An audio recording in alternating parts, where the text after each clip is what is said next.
abaarta dabada dheeraatay ee muddada ay ku dhex jiraan ummadda Soomaaliyeed ayaa mid ay ku waayeen wax badan oo muhiim u ahaa. halkan waa kaamka barakacayaasha Hawina waxaa ku sugan boqolaal qoys oo dhamaantood ahaa xoolo dhaqato. maantana waa kuwa abaartu ay ka dhigtay cayd, waxay dhaxda uga jiraan nolol aad u liidata, waxayna u baahan yihiin garab istaag iyo caawin ay uga baahan yihiin Ilaahay iyo walaalahooda Soomaaliyeed ee tabarta ku dhaama. ma haystaan biyo iyo baad, waxay cod dheer ku dalbanayaan garab istaag. dadka halkan ku sugan waxay u badan yihiin dumar iyo caruur, waana labada bulshada ugu nugul.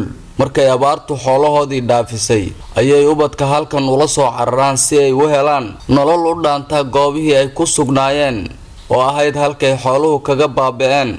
balse halkan maysan ka helin nolol midii hore u dhaanta. waa kuwa hooy ka dhigtay marya iyo geedo la isu geeyay, mana ahan mid ubadka xayndaab uga noqon karta waraabaha iyo dhaxanta.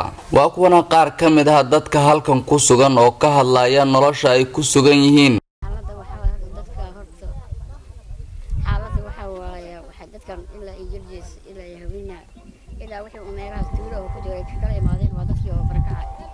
kasoo barakaceen dhibaatada heedina ay u tagi waayeen oo meesha ku canibnay oo hadda macnaha meesha la dhahay meelahaas imaad waxaad ku helaysiin oo iska soo guuriyo meesha soo degay.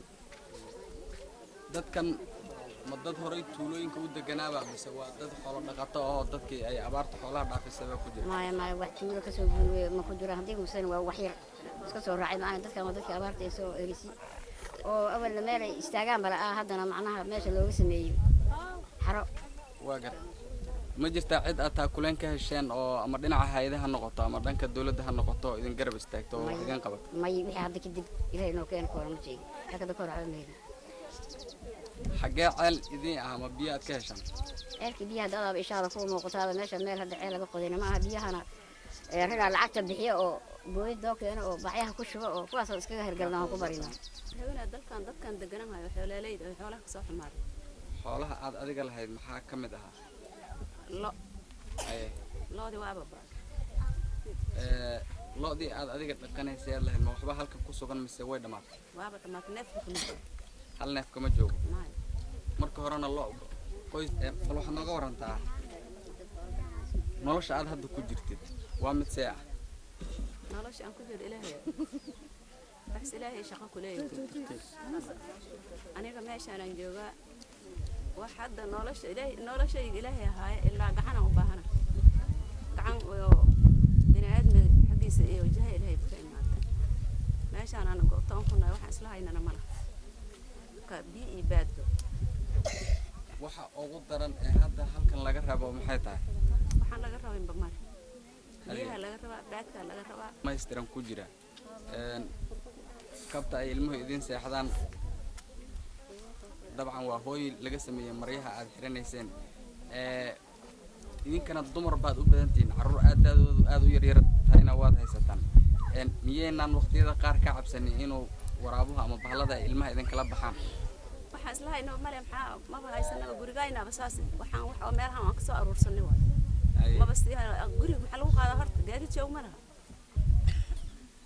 xaaladayna waa xaalad inta waxay u badneed dhammaanteed reer Hawina jaldeys Hawina Ilaahay kama cadaade dhulkaas ay u dan deegaan u ah. midigtana waxay ahayd wax loo leeyahay loodeeda abaarheeda iska bati dibkeeda iska bati way tagtay gacan lagu maha. alxamdulillah dadkii marka raacdigeed biyo male nolol kale male Ilaahay kama cadaade halkaana isku amaaday biyo iyo baad iyo gogol waxaas gacanta ku haya mala.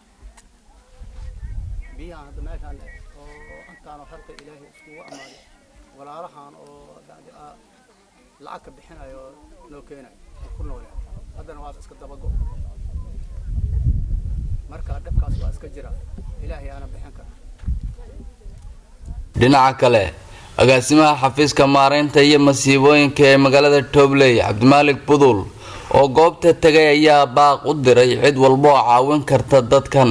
walaalka ah oo baahidu ay dhabta ka tahay inaan la isku bal ololin oo aadana gacantiisa wax laga sugay wuu yar yahay inta hoosaysaay ayna inta waxaysataa ka tabaroonaanin intaasaan ka dardaarmaynaa oo walaalaan nahay kugusan wax la isu siiyo wixii idin soo gaadha loo gacan celiyo inta hoose ee jilicsan Cabdinuur Xayi Xaashi Jubaland TV Dobley